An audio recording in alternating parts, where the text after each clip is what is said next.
Bonsoir à tous et bienvenue dans votre 19-20 ce soir en direct du Havre pour une édition spéciale à l'occasion de l'inauguration du tramway. Vous l'avez vécu ce midi avec nous en direct, il était midi 12, enfin presque, on y reviendra dans un instant. Ce tramway relie la ville haute à la ville basse, ici avec l'hôtel de ville où un spectacle démarre d'ailleurs actuellement pour terminer cette journée d'inauguration. 13 km de long ce tramway, 22 rames, 23 stations. On va revivre bien sûr ensemble cette journée historique pour la Porte Océane avec notamment Emmanuel Darcel qui n'est pas très loin de nous, je crois, Emmanuel. Non, bonsoir Frédéric, je suis même tout à côté de vous sur le balcon d'un appartement Perret, le premier appartement Perret qui a été livré ici au Havre. Et je peux vous le dire, nous sommes extrêmement bien placés pour profiter du spectacle Pierrot mélodique qui est en train de démarrer à 19h là maintenant et qui va se poursuivre jusqu'à 19h30 tout au long de notre édition donc. Et nous pouvons le constater ici, ce spectacle attire déjà énormément de spectateurs.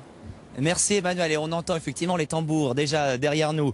On vous retrouve bien sûr tout au long de cette édition spéciale. Cette journée d'inauguration, les Havrais l'attendaient depuis longtemps et on avait beaucoup communiqué sur l'horaire. 12h12 précise, le 12-12-2012, mais la première rame inaugurale a eu quelques minutes d'avance. Gwenaël Bron et Anne-Laure Mérignac.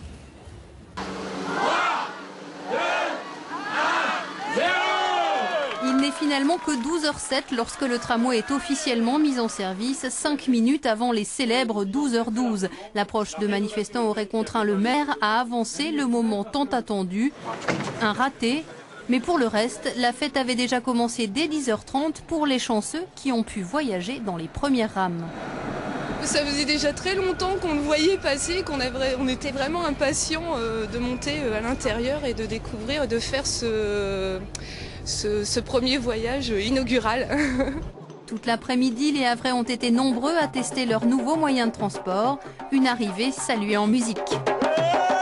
Je trouve qu'il y a une belle énergie au Havre aujourd'hui. Et il fait beau, voilà, c'est bien.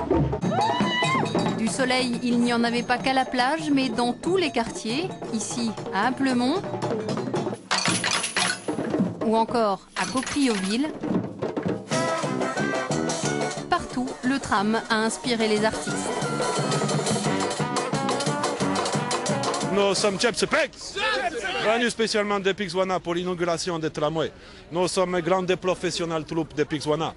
Nous avons été payés une fortune pour venir pour fêter le tramway, vous savez. Alors c'est forcément grande inspiration.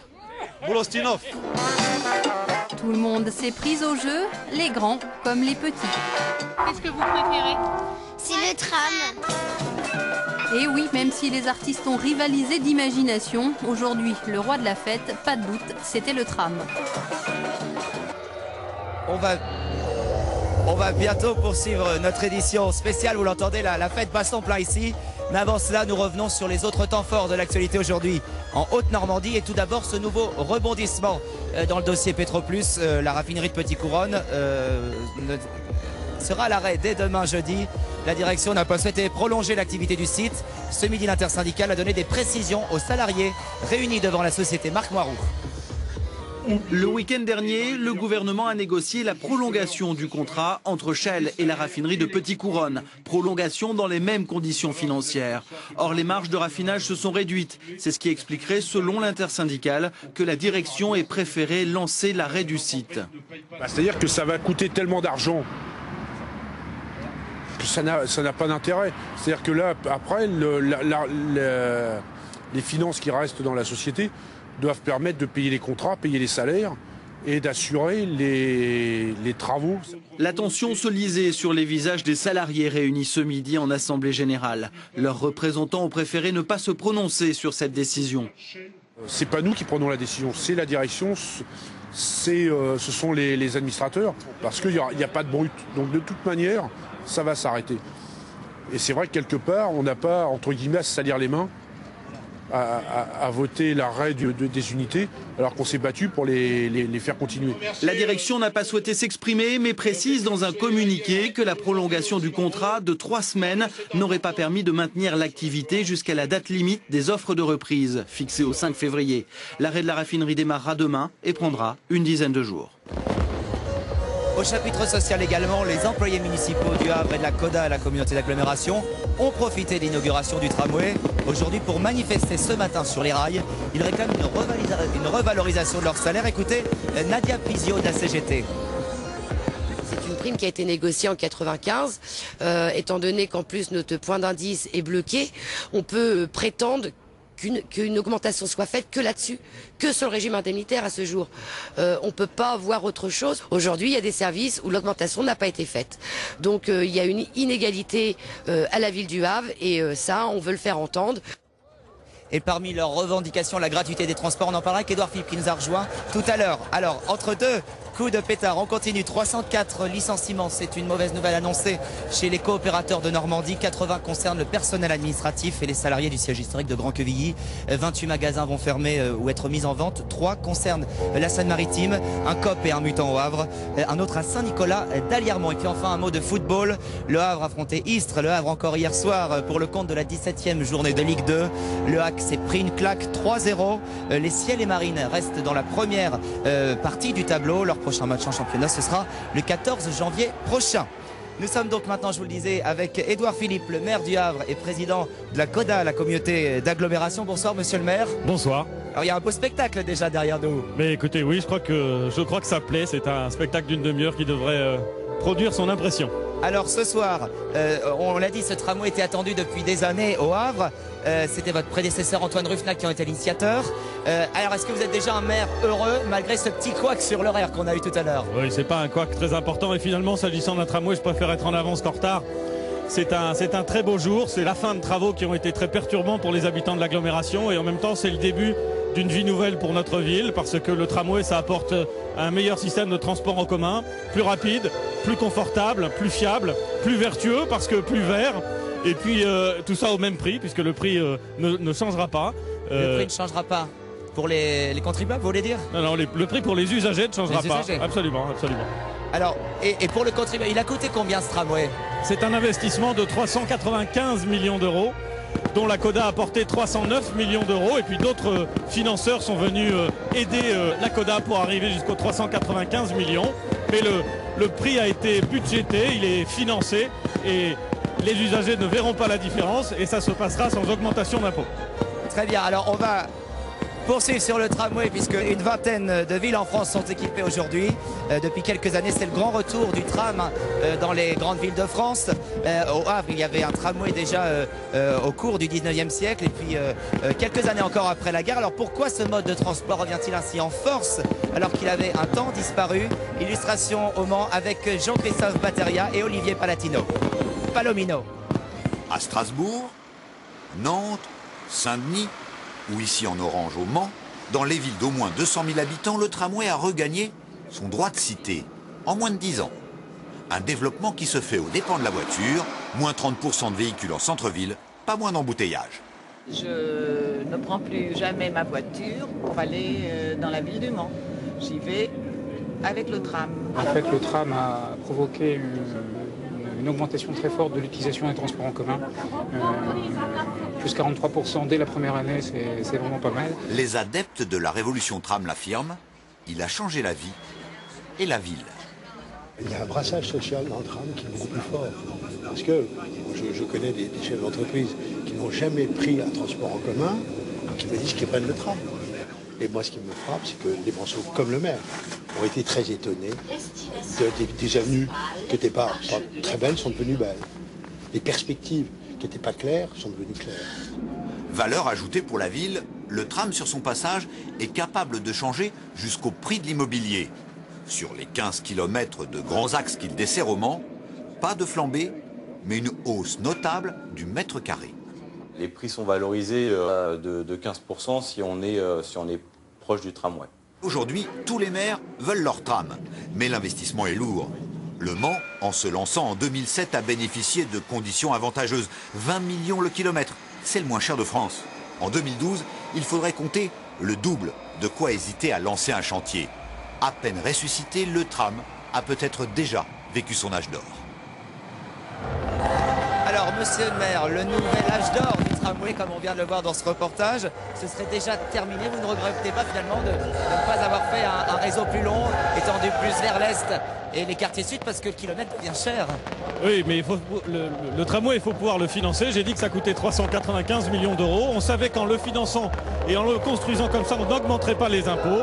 Si on avait voulu faire plus, il aurait fallu augmenter les impôts et nous n'y étions pas prêts. Je crois que le tramway va véritablement apporter un confort et un service urbain exceptionnel. Et donc je ne regrette pas une seconde cette décision. Alors, encore de jolis pétards derrière nous.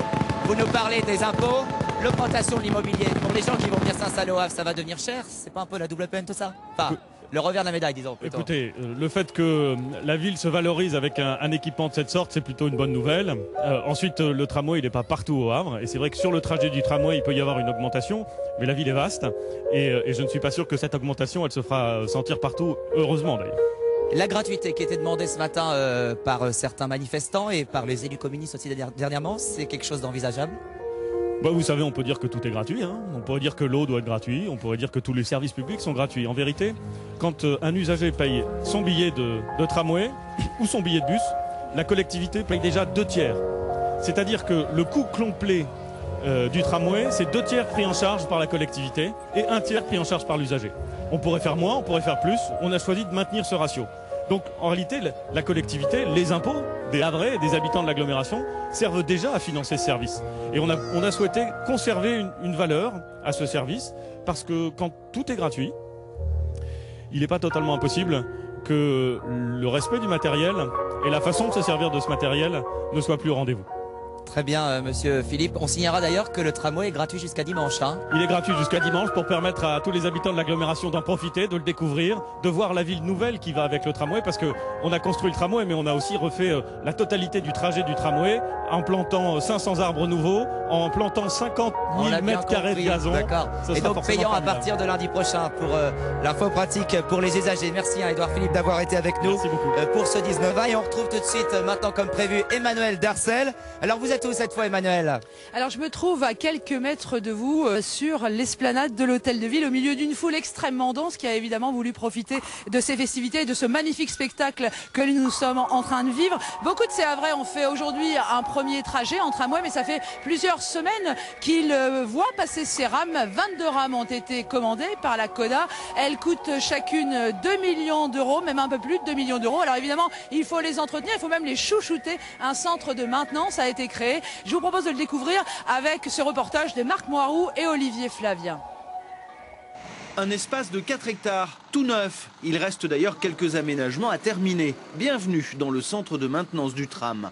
Les lieux fonctionnent de 4 à 1 heure du matin chaque jour, car il s'agit de se calquer sur les horaires de circulation du tramway. C'est un lieu central puisqu'il regroupe toutes les équipes de maintenance qui vont assurer les opérations d'entretien et de réparation, aussi bien sur les rames en elles-mêmes que toutes les infrastructures qui permettent aux rames de tramway de rouler. Une trentaine de personnes se relaient donc sur une grande partie de la journée. Les profils des salariés sont très variés. Anciens personnels venus du bus ou personnes embauchées pour l'occasion. Mais le tram motive. C'est tout d'abord la nouvelle installation, donc partir sur de nouvelles bases. Et aussi le fait d'avoir plusieurs énergies au sein du tramway, donc d'allier la mécanique avec l'électricité, aussi bien avec l'informatique que l'hydraulique. Le tram, c'est un train, et le bus, c'est un véhicule qu'on pilote, qu'on conduit. Là, c'est un petit peu différent au niveau de la conduite, c'est assez différent. Après, au niveau technique, c'est aussi différent. La technologie est nettement plus, entre guillemets, évoluée. Comme l'équipement est neuf, le travail de maintenance reste limité, mais très vite l'activité va monter en charge avec la multiplication des voyages des rames.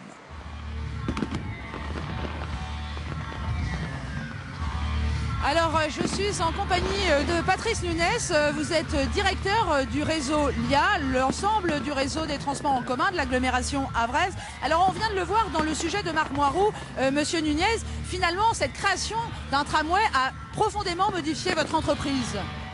Alors, tout à fait, bonjour Emmanuel Darcel.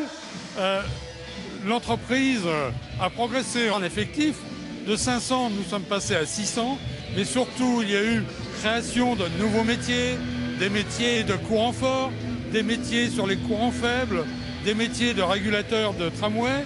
C'est plus de 40 000 heures de formation et 607 personnes de mobilisées aujourd'hui. Cette nuit, les 800 poteaux d'arrêt vont tous être modifiés et un certain nombre de mes collaborateurs vont passer la nuit complète à faire cette opération. Alors le réseau, il a forcément été réorganisé autour de l'arrivée de ce tramway, de ce nouveau mode de transport. Comment est-ce qu'on réorganise un réseau de transport en commun? Alors tout d'abord, la pertinence du tracé de la ligne de tramway qui devait desservir la ville haute, la ville basse, mais surtout qui dessert 90 000 habitants de l'agglomération à moins de 500 mètres.